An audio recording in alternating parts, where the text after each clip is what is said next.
Ako nga pala si Richard Arbato Jr. mula sa DEN 237.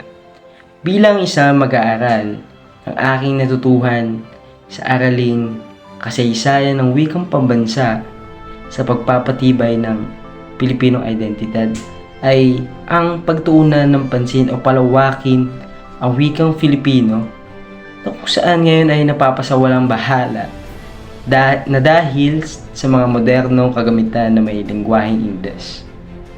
Naging usap-usapan ang pagpapatanggal o tatanggalin ang Pilipinong asignatura sa kolehiyo na dapat mas bigyan lalo ng pansin dahil habang paangat ng paangat o patindi ng patindi ang kaalaman,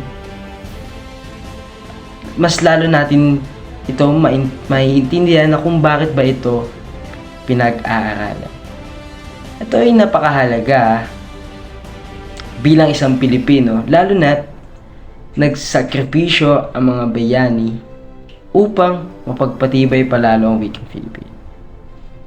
Dagdag pa sa aking natutuhan ay ang kasaysayan ng bawat wikain o pagsulat sa bawat mananakop sa ating bansa. At ang aking huling idadagdag ay ang mga pamahalaan o batas noong unang panahon. Yun lamang po.